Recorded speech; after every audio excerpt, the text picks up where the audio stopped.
Pace e bene, salam damai dan kebaikan. Saudara-saudara terkasih, selamat menjalani Prapaskah untuk kita dan selamat memulai puasa. Saudara-saudara terkasih, selama masa puasa 40 hari ini, gereja mengajak kita untuk berpantang dan berpuasa sebagai bentuk dan tanda pertobatan kita untuk mempersiapkan diri menyambut Paskah yang penuh sukacita. Kita menyadari bahwa Paskah adalah puncak iman kita, karena iman kita adalah iman kebangkitan. Karena menyadari keluhuran, kebesaran Paskah Tuhan, maka kita perlu mempersiapkan diri dengan sungguh. Persiapan itu diungkapkan dengan doa, puasa, dan amal kasih.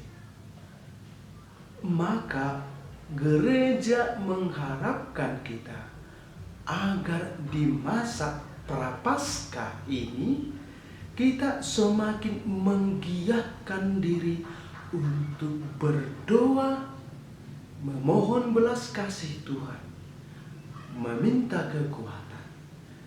Kita juga diharapkan untuk berpuasa sebagai bentuk solidaritas kita, serta juga bentuk dan ungkapan pertobatan kita. Pertobatan yang sungguh, kiranya tidak hanya berupa niat, tetapi diungkapkan dalam tindakan. Maka selama masa Prapaskah ini kita diajak untuk berpuasa. Namun tidak hanya berdoa dan berpuasa, gereja juga mengajak kita untuk senantiasa berbuat amal dan kasih. Karena pertobatan yang sesungguhnya adalah cinta kasih yang nyata. Maka dalam masa Prapaskah ini gereja mengingatkan kita untuk tidak jatuh pada hal-hal lahiriah, puasa lahiriah. Tetapi gereja mengingatkan kita agar kita memiliki jati dirinya, yakni cinta kasih. Maka saudara-saudara terkasih, dalam masa Prapaskah ini kita mengumpulkan APP, aksi puasa kita. Itu menjadi tanda solidaritas kita bagi sesama kita yang berkekurangan. Maka dalam masa puasa ini dan pantang ini, kita menyisihkan, kita mengurangi yang seharusnya untuk kita, tetapi kita bagikan kepada sesama. Karena masa puasa ini selain masa untuk mengekang diri, tetapi ini adalah masa untuk berbagi. Maka saudara-saudara terkasih, dalam masa Prapaskah ini kita diajak untuk berpuasa dan berpantang. Apa itu berpuasa dan berpantang? Puasa dapat dimengerti sebagai mengurangi, sedangkan berpantang itu adalah dapat dimengerti melarang, larangan, tidak sama sekali. Jadi puasa kita berbeda dengan puasa yang dipahami oleh saudara-saudari kita Muslim.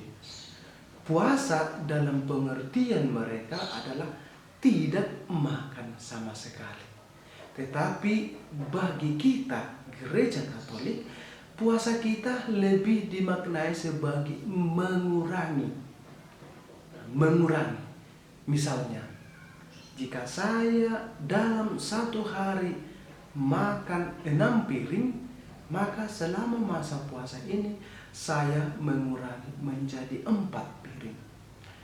Puasa, saudara-saudara terkasih, tidak hanya terkait dengan makanan saja, tetapi dalam berbagai hal, dalam kesukaan, dalam hobi, dalam kebiasaan. Misalnya, bagi bapak-bapak, bagi saudara-saudara yang merokok, misalnya dalam satu hari dapat menghabiskan rokok 2 bungkus sehari. Maka dalam masa Prapaskah ini sebagai bentuk pertobatan kita, diharapkan kita hanya mengkonsumsi rokok 1 bungkus sehari. Dalam contoh yang lain, jika kita menghabiskan waktu berinternet selama 8 jam per hari, maka selama masa Prapaskah ini kita berinternet selama 5 jam sehari. Itulah kiranya berpuasa. Sedangkan berpantang adalah larangan sama sekali. Berpantang terlebih pantang terhadap makanan, yakni daging. Jadi gereja mengajak kita selama 1 pekan atau selama 1 minggu, kita diajak untuk berpantang selama 2 hari, yakni hari Rabu dan hari Jumat. Maka gereja mengharapkan kita untuk hari Rabu dan hari Jumat kita berpantang dan berpuasa.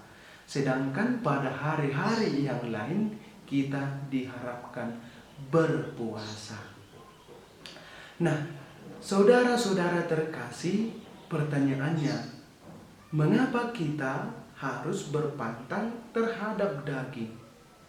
Mengapa kita tidak berpantang terhadap makanan yang lain? Apa sebenarnya tekanan dari daging tersebut? Mengapa gereja sampai melarang? Ada umat yang mengatakan bahwa karena daging itu mahal. Menurut saya ini tentulah tidak benar, karena masih banyak jenis makanan yang lain yang jauh lebih mahal daripada daging. Namun mengapa gereja tidak mempantangkan hal itu? Sebenarnya alasan gereja untuk melakukannya adalah karena daging senantiasa identik dengan kebahagiaan pesta pora. Mari kita lihat di dalam budaya kita masing-masing. Di setiap pesta selalu ada daging. Jika pesta tanpa daging ada sesuatu yang kurang, maka daging itu melambangkan sukacita, kebahagiaan, yang tentunya bertolak belakang dengan apa yang coba kita hayati pada masa Prapaskah ini. Itulah kiranya para ibu, saudara-saudara terkasih, alasan mengapa gereja sampai melarang kita untuk memakan daging hari Rabu dan hari Jumat. Maka dalam segi pastoralnya diharapkan bagi kita janganlah mengadakan pesta pada hari Rabu dan hari Jumat. Janganlah mengadakan pesta, karena sekali lagi pesta selalu identik dengan daging. Saudara-saudara terkasih, masa Prapaskah ini juga kita dapat mengkonsumsi makanan yang enak.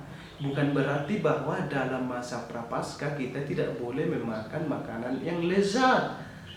Bisa, kecuali di hari Rabu dan Jumat. Jadi kalau hari Minggu ya bisa, terserah, bisa kita makan daging, bisa makan kita dengan sepuasnya. Jadi masa Prapaskah tidak menjadi larangan bagi kita untuk mengkonsumsi makanan yang lebih nikmat. Gereja tetap memberi kemungkinan, tetapi pada hari-hari yang lain kecuali hari Rabu dan hari Jumat. alangkah baiknya jika kita hari Minggu. Nah, mungkin kita bingung juga bagaimana sebenarnya prakteknya puasa ini. Nah, gereja memberikan rumusannya begini para saudara. Kenyang 1 kali sehari. Maka dalam masa prapaskah ini bukan berarti kita harus lapar-lapar terus. Tidak, tetapi kita juga bisa kenyang. Tetapi rumusnya adalah kenyang 1 kali sehari. Kita dapat memilihnya antara siang, pagi, dan malam. Nah, artinya rumusannya kita kenyang 1 kali sehari. Jadi bisa saja misalnya kita tambah 3 kali, 4 kali. Ya, tetapi kita pilihlah pada waktu kapan kita makan kenyang. Mungkin bagi kita yang bekerja lebih baik siang, karena siang membutuhkan aktivitas yang lebih banyak, membutuhkan tenaga yang lebih banyak. Maka saudara-saudara terkasih, itulah sekaitan dengan masa prapaskah ini. Jika kamu masih memiliki kebingungan atau pertanyaan tentang masa prapaskah ini, kamu dapat bertanya di kolom komentar. Pace e bene.